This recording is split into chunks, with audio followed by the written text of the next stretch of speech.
আসসালামু আলাইকুম। রংপুর থেকে পীরগাছা থানায় আমরা চলে আসলাম এই ইটাকুমারী জমিদার বাড়ি। এই ইটাকুমারী জমিদার বাড়িটি প্রতিষ্ঠা করেছিলেন রাজা রঘুনাথ চন্দ্র রায়, যার ছেলে রাজা শিবচন্দ্র রায়। এই রাজবাড়ি থেকেই 1783 সালে কৃষক প্রজা বিদ্রোহ পরিচালনা করছিলেন। সেই সঙ্গে একই উপজেলার মন্থনা জমিদার দেবী চৌধুরানী এই আন্দোলনে সংযুক্ত ছিলেন। এই বাড়ি থেকেই সংগঠিত হয়েছিল সেই কৃষক প্রজা বিদ্রোহ আন্দোলন। আমরা ঠিক রাজবাড়ির এখন ভিতর অংশ আপনাদেরকে দেখাবো। আমরা দেখতে পাচ্ছি আমরা ঠিক এই রাজবাড়ির এটি হচ্ছে প্রশাসনিক ভবন। এই প্রশাসনিক ভবনের ঠিক সামনে আছে 8টি দরজা। এই দরজাগুলো আমরা দেখতে পাচ্ছি। আমরা ঠিক প্রশাসনিক ভবনের ভিতরে প্রবেশ করলাম। ভবনের অনেক সুন্দর ঠান্ডা পরিবেশ, এত ভালো, যদিও অনেক ঝুঁকিপূর্ণ, তারপরেও ভিডিও করার জন্য এখানে ঢুকলাম। আপনারা রাজপ্রাসাদটি ঠিক দেখতে পাচ্ছেন যে এক সাইডের দরজা থেকে আর এক সাইডের দরজাগুলো একই সমান্তরাল ভাবে তৈরি করা, এবং এত ঠান্ডা পরিবেশ, এত সুন্দর, এর জৌলস মনে হয় এখনো কমেনি। এই রাজবাড়ির ঠিক এই দরজাগুলো এক সাইডের দরজা দিয়ে সবগুলো কক্ষের দরজা একই সমান্তরাল ভাবে তৈরি করা। রাজপ্রাসাদটির দরজাগুলোর প্রশাসনিক ভবনগুলো একদিক থেকে আরেক দিকে দেখলে মনে হচ্ছে যে একটি দরজা থেকে আরেকটি দরজা ছোট, কিন্তু না, আমরা যখন সামনে যাই তখন দেখতে পাই যে দরজাগুলো একই মাপের তৈরি করা। আমরা ঠিক এর ভিতর দিয়ে আমরা এই স্থানটি দেখতে পাবো। এখানে সেই সময়ে মোমবাতি ধরিয়ে দেয়া হতো এই জায়গাগুলোতে। তখন বিদ্যুৎ বা কারেন্টের ব্যবস্থা না থাকায় এখানে মোমবাতি ধরিয়ে দেওয়ার জায়গা ঠিক ওইখানেও ছিল। এইখানে আরেকটি অনেক সুন্দর দরজা, যে দরজার কারুকাজ গুলো দেখলে আপনারা এখনো মনোমুগ্ধকর, এত সুন্দর এর কাজ। আমরা এই দরজার ঠিক বাইর পাশ দিয়ে এই অংশটায়, আমরা যে অংশটায় আসলাম, এই অংশটাই হচ্ছে এই প্রাসাদের মূল প্রাসাদের এই ভিতরের অংশ। এই ভিতরের অংশেই এখানে রাজা রঘুনাথ চন্দ্র রায় তার বাসভবন ছিল। আপনারা ওই অংশটায় দেখতে পাচ্ছেন ভাঙা যে অবশিষ্টাংশ অংশ, ওইখানেই ওনার বাসভবন ছিল রাজার। তো আমরা এর এখন আমরা এই বিল্ডিং এর ভিতরে দেখব এর ভিতর অংশগুলো। এখানেই দেখতে পাই অনেক সুন্দর কিছু কক্ষ, যে কক্ষগুলো একটি কক্ষ থেকে আরেকটি কক্ষের দরজা একইভাবে চতুর্দিকে। আমরা ঠিক সামনের অংশের যে দরজাগুলো দেখেছি, পিছনের অংশেও ওই একই আকৃতির একই ডিজাইনের দরজাগুলো আছে। আমরা এই অংশে আসলাম পিছন বিল্ডিং এর ঠিক পিছন সাইডের অংশে। এটি এক সময় সামন সাইড ছিল। এই অংশে অনেক ছোট্ট একটি কক্ষ, জানি না যে এই কক্ষটা কোন কাজে ব্যবহৃত হতো। এই কক্ষের ঠিক গোপন একটি সুড়ঙ্গ আমরা দেখতে পাই। এখানে সিঁড়ি আছে, কিন্তু ভিতরে আসলে যাওয়া আর সম্ভব না। ভিতরে অনেক ঝুঁকিপূর্ণ ভাবে এই অংশ ভেঙে গেছে, আমরা ভিতরে প্রবেশ করতে পারলাম না। এবার আমরা বাইরে এসে ঠিক প্রাসাদের মাঝের অংশে আমরা প্রবেশ করলাম। এই অংশের ঠিক শেষের অংশ থেকে আমি আপনাদেরকে দেখিয়েছিলাম এর আগে যে একটি দরজা থেকে আরেকটি দরজা মনে হয় যে ছোট দেখায়, কিন্তু না, দরজাগুলো ঠিক একই মাপের, একই স্থানে অবস্থিত। আমরা এই বিল্ডিং এর ঠিক উপরের অংশটা দেখেন, এখনো এর কালার, কিছু কিছু জায়গায় এর কালার এখনো আছে, যে নীল কালার। অনেক সময় এই কালার গুলো দিয়ে এই প্রাসাদ রাজভবনটি সুন্দরভাবে সাজানো ছিল। সেই সাজানো গোছানো এই অংশগুলো এখন আর সেই আগের জৌলস নেই। প্রত্যেকটি রুমেরই ঠিক দুই দিকে তিনটি তিনটি 6টি দরজা, এবং এই দুই দিকে দুইটি, তাহলে 6 এবং 2 8টি দরজা প্রত্যেকটি রুমের। এত সুন্দরভাবে এই রুমগুলো তৈরি করা যে চতুর্দিক থেকে বাতাস আলো সুন্দরভাবে আসে। আমরা ঠিক প্রাসাদের মাঝের অংশে আবারও একটি কক্ষে প্রবেশ করলাম। এই কক্ষটি প্রাসাদের শেষের অংশে। এই অংশে একটি দরজা আমরা দেখতে পাচ্ছি। প্রাসাদের ঠিক এই রুমটা অবশ্যই কোনো একটি কাজের জন্য তৈরি হয়েছিল।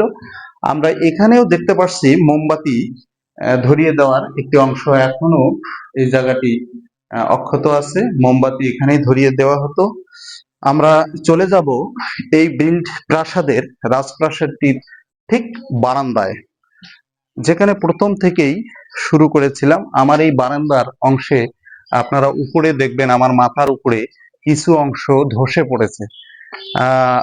আসলে কালের পরিবর্তে এর জৌলস হারিয়ে যাচ্ছে। এর ইটগুলো দেয়াল থেকে ক্ষয়ে ক্ষয়ে যাচ্ছে। আসলে এর সংস্কার সঠিকভাবে না থাকায় এর অংশগুলো খুলে খুলে যাচ্ছে। যেন পুরনো স্মৃতি এবং এর ইতিহাস দেয়াল থেকে খুলে খুলে পড়ছে। ঠিক এই অংশটি আমরা বারান্দার এই অংশ, আপনারা ছাদের অংশটি দেখতে পারলেন। আমরা এবারই এই প্রাসাদের ঠিক দ্বিতীয় তলায়, এই প্রাসাদের ঠিক আমরা দ্বিতীয় তলায় যাব। এই দ্বিতীয় তলার এই সিঁড়িটি এখানে আমরা দেখতে পাচ্ছি। এই সিঁড়ি দিয়েই দ্বিতীয় তলায় যেতে হবে, কিন্তু অনেক সাবধানে। এখানে দেখতেছেন সিঁড়ির অনেক অংশই ভেঙে গেছে। আপনারা এখানে আসলে অবশ্যই সতর্কতাভাবে অবলম্বন করবেন। এই সিঁড়ির অংশেও দেখেন যে এখানেও মোমবাতি ধরিয়ে দেওয়ার ঠিক সেই সময় জায়গা ছিল। এটি একটি জানালা সিঁড়ির আলো আসার জন্য। এখানেও আপনারা দেখতেছেন যে একটি মোমবাতি ধরিয়ে দেওয়ার স্থান।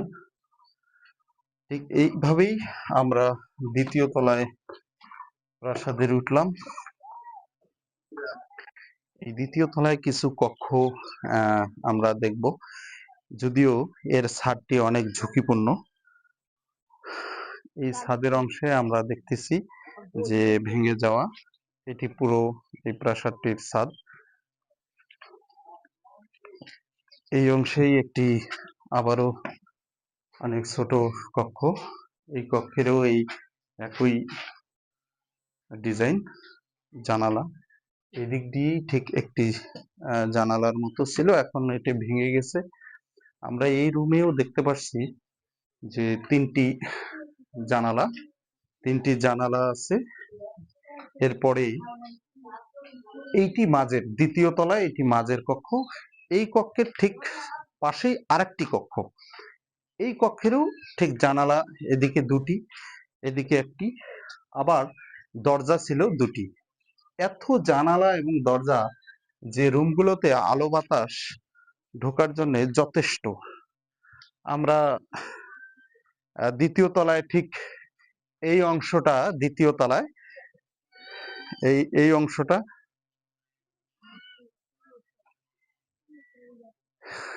এই অংশটায় ঠিক দ্বিতীয় তলার একটি প্রাসাদ। সেটি আমরা এই কক্ষগুলো আপনাদেরকে দেখালাম। এখান থেকে ঠিক আমরা সিঁড়ি দিয়ে আবার এর উপরে একটি অংশ আছে, যেটি আপনাদেরকে এখন আমরা দেখাবো। যদিও অনেক ঝুঁকিপূর্ণ এবং অনেক রিস্ক এদিক দিয়ে আসা, খুব সাবধানে আসবেন আপনারা এখানে এলে। অনেক চিকন একটি সিঁড়ি।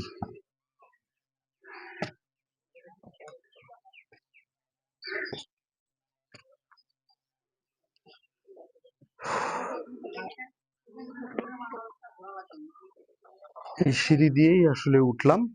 অনেক ঝুঁকিপূর্ণ, তারপরেও আপনারা খুব সতর্কভাবে এখানে আসলে অবশ্যই সতর্কতা অবলম্বন করবেন। এটি ঠিক তৃতীয় তলার ছাদ। এই তৃতীয় তলার ছাদের এই অংশটি ভেঙে গেছে। এখান থেকেই ঠিক এই রাজপ্রাসাদের ঠিক ওই যে রাজবাড়ির যে পুকুর সেগুলো দেখা যায়।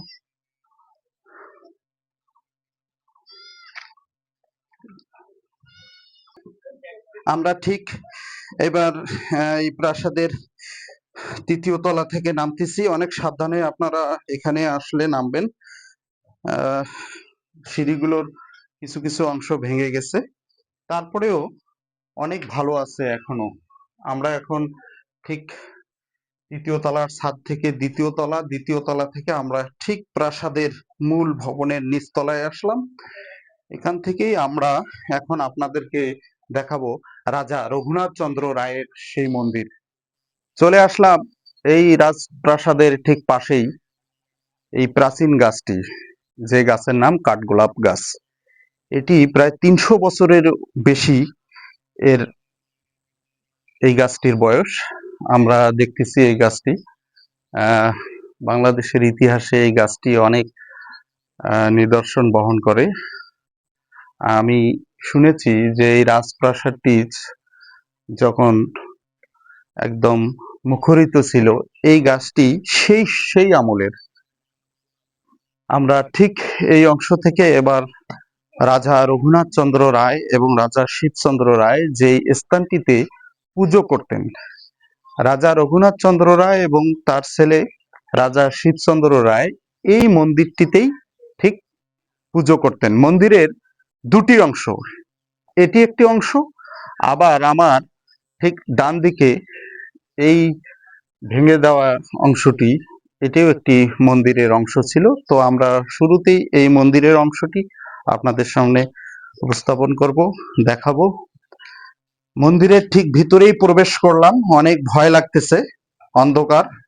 তারপরেও আসলে এই অংশে দেখেন এত সুন্দর যে এইখানে একটি মোমবাতি ধরিয়ে দেওয়ার একটি স্থান ছিল। এখানেও ঠিক 3টি দরজা, উপরের অংশ একটু ফেটে গেছে, অনেক ঝুঁকিপূর্ণ, ভেঙে গেছে এই জায়গাগুলো। এই সাইটেও ঠিক একটি মোমবাতি ধরিয়ে দেওয়ার একটি জায়গা আছে। আমরা এর ভিতর দিয়ে আরো একটি কক্ষ, এটি মন্দিরের মূল কক্ষ, এখানেই পুজো হতো। এই মন্দিরের অংশে আমরা দেখতেছি যে মন্দিরের মাঝ থেকে ফেটে গেছে ছাদের অংশ, তারপরেও মানে এমন ভাবে এই স্থাপত্যটি দাঁড়িয়ে আছে, মনে হচ্ছে যে তার আগের যে জৌলস এখনো কিছুটা বহন করে। অনেক সুন্দর কারুকার্য এখানে ডিজাইন ছিল, যদিও সেগুলো খুলে খুলে পড়ে গেছে। এই অংশটই ফেটে গেছে। অংশের ঠিক দুই সাইডে ছোট ছোট জানালা, এখানেও জানালা, অনেক সুন্দর রুমের আকৃতি। আমরা এরপরেই এই মন্দির থেকে বাইর হয়ে আমরা চলে আসলাম এই মন্দিরে যেনারা পুজো করতে আসতেন ওই ব্যক্তিরাই এখানে পবিত্র হওয়ার জন্য এই কুয়াতেই পানি নিয়ে তারা ব্যবহার করতেন। এই কুয়াটি এখানে রাধা কৃষ্ণ নামে কুয়া, 1341 সালে এটি নির্মাণ করেন। পরবর্তীতে এই অংশটি হচ্ছে যে মন্দিরের আরেকটি অংশ, এখানেও একটি মন্দির ছিল। মন্দিরের ঠিক এটি মেঝে, ওয়ালগুলো খুলে খুলে পড়ে গেছে।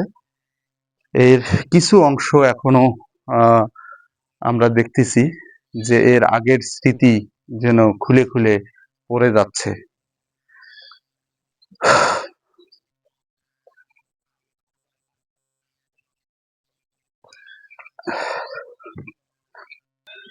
এই যে অংশটি দেখতে পাচ্ছেন, এই অংশটি হচ্ছে এখানেই যে প্রাসাদটি ছিল একসময় রাজা রঘুনাথ চন্দ্র রায়, এইখানেই উনি এই বাড়িতেই ওনার মূল ফ্যামিলি থাকতেন, পুরো পরিবার নিয়ে এখানেই বসবাস করতেন।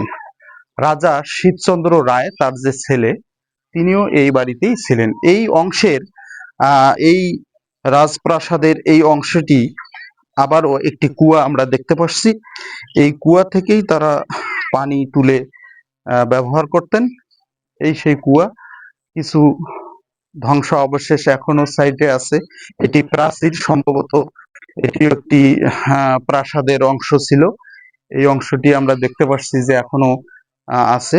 ঠিক আমরা এই ধ্বংস প্রাসাদটির উপর দিয়ে আমরা যাচ্ছি। আমরা দেখতেছি যে এখানে অনেক ইট পাথর সবকিছু পড়ে আছে।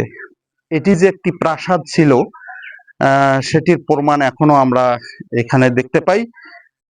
এই প্রাসাদটি ঠিক এই প্রাসাদের একটু নমুনা বহন করে। এখানেও আমরা দেখতেছি যে এই প্রাসাদের বিভিন্ন দরজা জানালা এখনো আছে, কিন্তু এর সেই সময়ের স্মৃতিগুলো যেন খসে খসে পড়ে যাচ্ছে। আমরা এই অংশে আবারও আসলাম, ঠিক উপরের দিকে।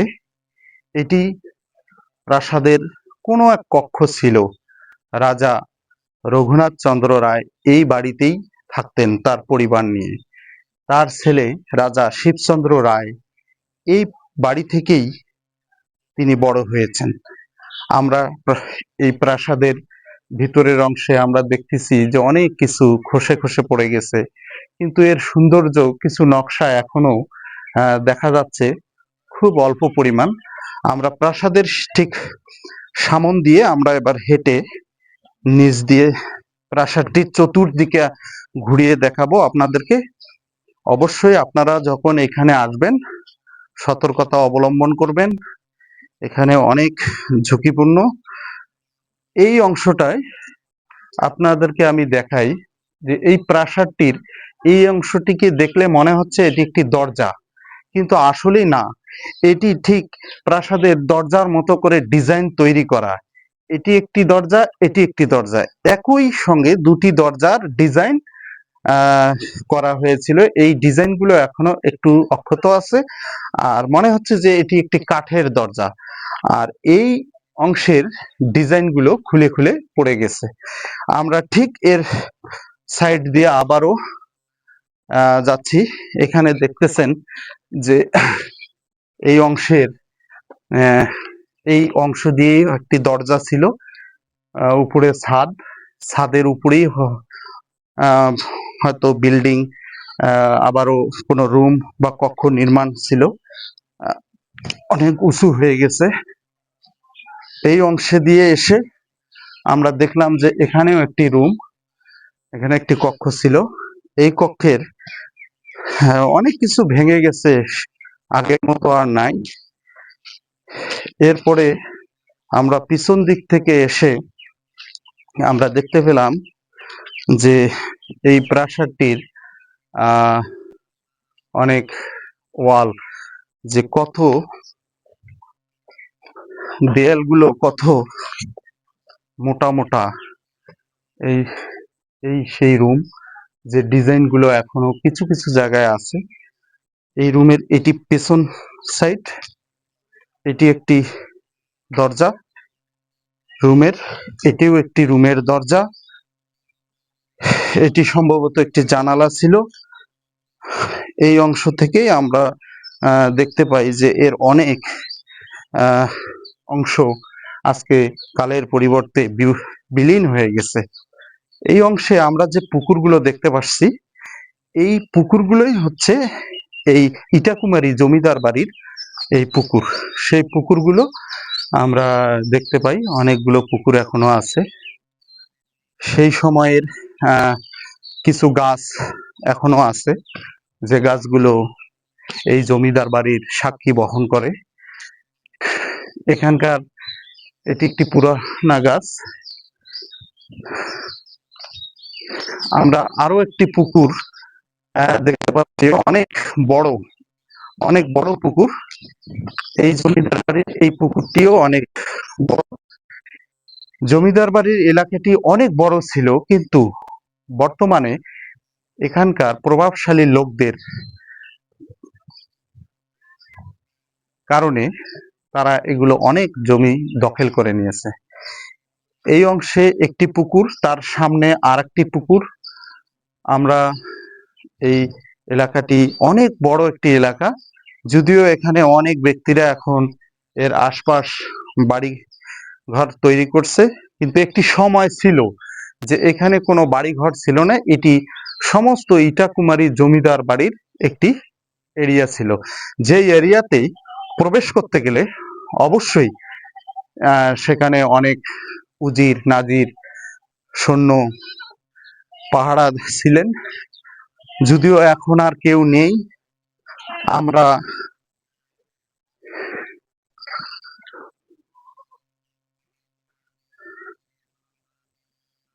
সেই জায়গায় আবারও আসলাম পুকুরের পাড় দিয়ে। তো আসলে আমার এখান থেকে এই সম্পূর্ণ প্রশাসনিক ভবনটি দেখা যাচ্ছে।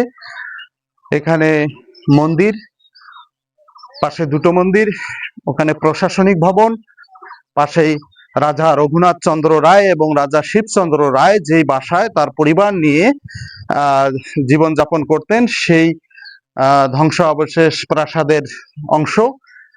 আসলে আপনারা সকলেই এই রাজবাড়িটি অবশ্যই আসবেন। এটি ভারতবর্ষের শিক্ষার এবং সংস্কৃতির দিক থেকে ভারতবর্ষের মধ্যে সবচেয়ে সেরা একটি স্থান ছিল, যেই স্থানটি আজকে কালের পরিবর্তে বিলীন হয়ে যাচ্ছে। আমরা অবশ্যই কর্তৃপক্ষের কাছে আবেদন করব যে ওনারা যেন এই রাজপ্রাসাদটি অবশ্যই সংস্কার করে, ইতিহাসকে রক্ষা করার জন্য সংস্কার করে পরবর্তী প্রজন্মকে জানানোর জন্য এই নিদর্শনটি যেন সংস্কার করে ধরে রাখেন। এই বলে আমি এখানেই শেষ করছি। আসসালামু আলাইকুম ওয়া রাহমাতুল্লাহ।